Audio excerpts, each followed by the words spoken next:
It is my pleasure to introduce our speaker today, Dr. Ben Parsons. Ben is a member of our fellowship. He is also a father to Emilee and Logan. He loves basketball, fitness, and nature hikes.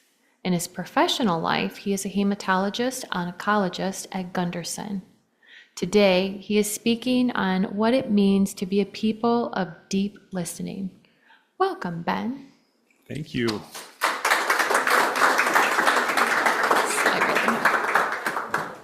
So can everybody hear me with this microphone? It's working? Okay.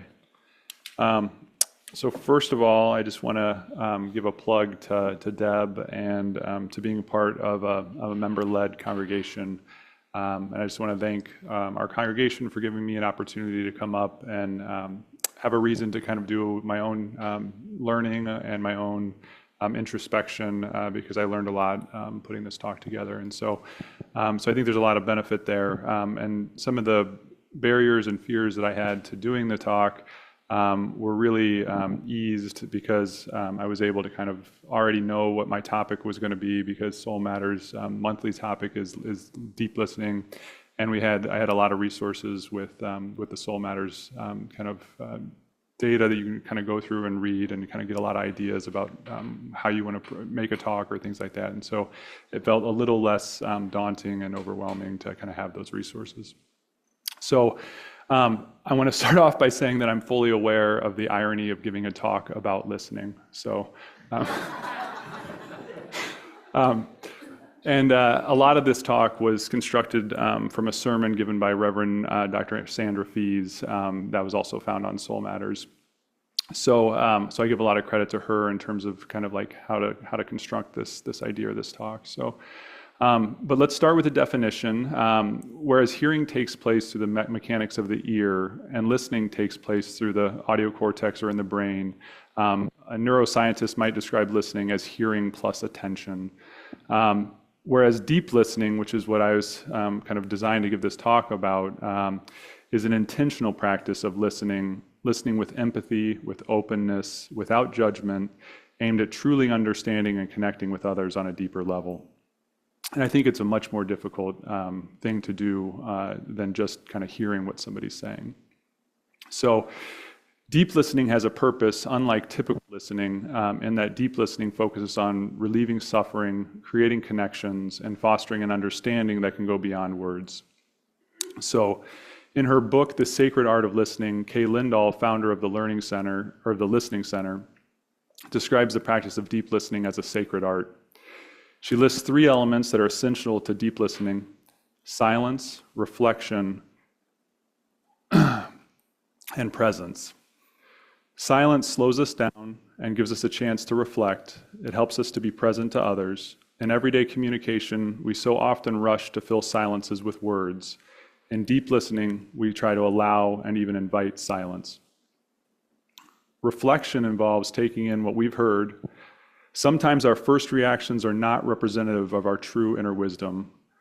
Pausing before responding enables us as listeners to integrate content and respond from our better selves. Presence is the connection and the attention that we bring to those who with we're communicating. When we offer our full presence, free from distractions, cell phones, and others, we are better able to truly listen and enable our partners to feel truly heard. I think we've all met people who we think are maybe poor listeners.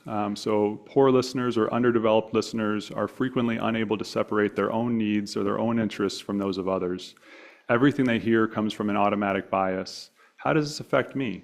What can I say next to get things my way? They're always thinking of their response rather than truly listening. Poor listeners are more likely to interrupt. Either they've already jumped to a conclusion about what you're saying, or maybe they have no interest really in what you're saying at all. They attend to the surface of the words rather than truly understanding or listening for what's between the lines. And when they speak, they typically are in one of 2 modes. They're either downloading or regurgitating information from a preformed opinion, or they're in debate mode and they're waiting for the first sign that you disagree with them so that they can set you straight. Whereas good listening, by contrast, means giving open-minded, genuine interest and attention to others, allowing yourself the time and the space to fully absorb what they're saying. It seeks not to just the surface meaning of where the speaker is coming from, but also their purpose, their interests, their needs for the motivation of their speech. Good listening encourages others to feel heard and to speak more openly and honestly. So now I want to take you to this interesting place that I heard of while I was doing the research for this talk. It's called Orfield Laboratories, and it's in southern Minneapolis. It's the home of a space that was once dubbed the quietest place on earth by the Guinness Book of World Records. The lab is considered an anechoic chamber, meaning that there is no echo and the room absorbs 99.99% of all sound. It's tended to be used by manufacturers to test their products, the volume, the sound quality, and things like that. But it's also known to drive people mad. So it's made of double walls. The first wall is a thick 1-foot concrete wall. There's a second wall of insulated steel, and then there's on that wall these 3.3 foot projections that are these styrofoam projections that are designed to absorb sound. So just to kind of put it into context, a typical bedroom has about a 30 decibels of sound even at night when everything is quiet. And environments that we tend to think as humans as ultra quiet are typically louder than that cutoff for human hearing, which is around 0 decibels. This room is negative 20 decibels. So just think of how quiet that actually is. So you can actually buy tickets for this, but they only allow people to buy tickets up to an hour because most people cannot stand even that amount of time being in complete silence or even this this negative 20 decibels of silence. People who have been in the chamber, they describe after a few minutes, they start to hear their own heartbeat. A few more minutes after that, they hear their bowels moving, even their bones grinding, their blood flowing. So maybe the point of the anechoic chamber isn't that we will hear nothing, but that it will remove all other outside noise, and maybe, just maybe, allow you to realize that being alive is noisy in and of itself. So to really listen to others, David Rome and Hope Martin say we must first learn to listen to ourselves. However, we don't need or maybe even want an anechoic chamber to do so. They suggest tuning into our body, to our speech, and to our mind. This approach to deep listening focuses first and foremost on our own self-awareness as the foundation for listening and communicating well. This may seem paradoxical, paying more attention to ourselves in order to better communicate with others. But without some clarity in our relationship to ourselves, we will have a hard time improving our relationships with others. A clouded mirror cannot reflect accurately. We cannot perceive, receive, or interact authentically with others unless our self-relationship is authentic. Likewise, until we are true friends with ourselves, it will be hard to be genuine friends with others. So some of the goals of this approach are non-reactivity. So the idea of non-reactivity is quieting the mind and suspending your judgment to avoid automatic responses or reactive thinking, that classic pause before you respond mentality.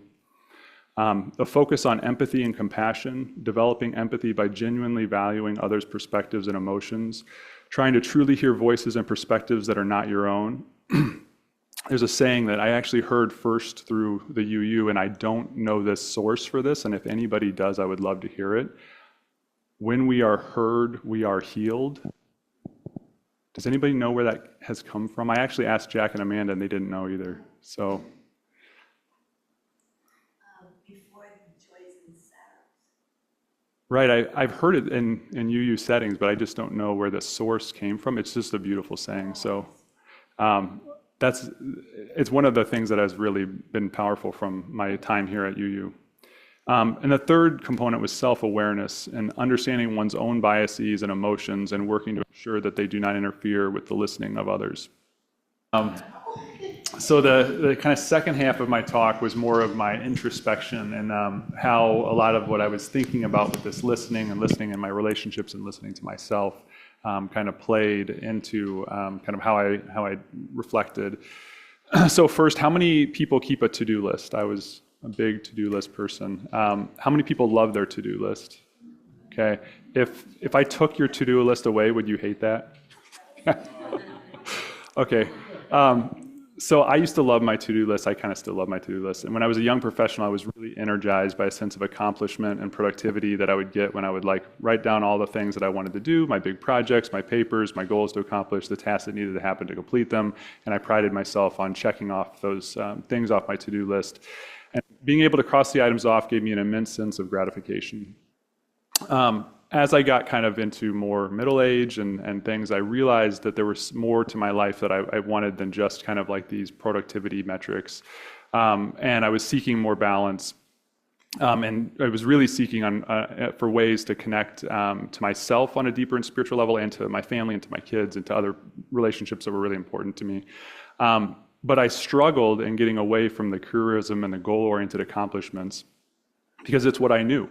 And I soon developed kind of a love-hate relationship with my to-do list, and a lot with my consuming career. And at times, maybe even just a hate relationship. But managing my list and my responsibilities became far less fulfilling, and it felt far more burdensome as I was able to see through other aspects of my life that I truly enjoyed. So now I'm not suggesting that there aren't times in our lives when we just need to get things done, or our work-home lives, and that there's tasks like laundry or groceries that just have to be done. So lists can definitely help to keep things under control and manage anxiety, and there's something to be said for writing things down rather than trying to keep it all in your mind. And that's all about what getting things out on a piece of paper can do. So it's okay to have your to-do lists. But the problem is that too often, at least for me, I was treating my life as a to-do list. And as an act through life, I was checking things off and saying, yep, I've accomplished that. And as I moved through my life, it felt more like a destination rather than a journey. So I wondered, was I treating my life as tasks on a checklist? And how well was I doing at living my life with intention? And how was I doing at listening to that small voice inside of me? And I ask you guys, how are you doing listening to that voice inside of you? And what are those values? What are those intentions? So as Parker Palmer said, before you tell your life what you intend to do with it, listen for what it intends to do with you. Before you tell your life what truths and values you've decided to live up to, let your life tell you what truth you embody and what values you represent. And when I started listening, that's when I started finding happiness again. So listening to our future calling uniquely to each of us in the midst of all of life's noise, helping one another find our place in our shared lives, supporting each other in what it is that this world is asking from us, those are the things that really have helped me. This listening means paying attention to our inner wisdom that connects us to our values to help create our beloved community and connect us to our world. Living with intention makes it possible to let go of some of our worry and striving for self-improvement and the accompanying sense that we are not good enough, or that the only way to prove our worth is to keep busy and to keep getting things done and to keep crossing items off that long list. So, living with intention holds the promise that we already have what we need, that what we need is already here in this room amongst each other. So a passage from Maybe by Kobe Yamada, there really is more inside of you than you know, and this world needs your gifts, your talents, your big ideas. In other words, what you need is already inside of you, or at least the kernel of it is. So there are so many stories about individuals who felt a deep yearning to be an artist or a philosopher, to go back to school, to quit their job, and the people around them tried to convince them to do something else, to be practical, successful, make money. In our culture, there's a way of insisting for more money, more work, more of it is what it's needed to make things better. And this tremendous pressure of expectation to go, to accomplish, to do, to be an image of success that our culture has ingrained in us, to prove our worth, to get things done. I'm starting to feel a little exhausted just thinking about all that, don't you? So spiritual teachers throughout the ages have been teaching a different countercultural way of being. It's a process of slowing down, of being curious, of touching base with our most deeply held values. And this is my religion. This is what has drawn me to being a UU. My to-do list didn't and don't always help me find what life intends to do with me, but listening does. Listening is what led me to become a Unitarian Universalist and to lean into our UU principles, our values, and our sources. It's what pulls me into being a spiritual seeker of truth and wisdom, and leads me to encourage others to be seekers. It's what invites me to notice experiences of mystery and wonder, and to draw on reason and science to celebrate each spirituality, to be a person of conscience and compassion, to respect the worthiness of each person. These are not tasks on a list. They are ways of being and becoming, and I found these by listening to my inner self. So I want you to pause for a moment. What's on your to-do list today, for this week, things? Okay, just think about them. Okay, now let's imagine crumpling that list up, taking that ball and throwing it in the garbage can. Now let's create a different list in our mind. What do you value most deeply? Just take a moment.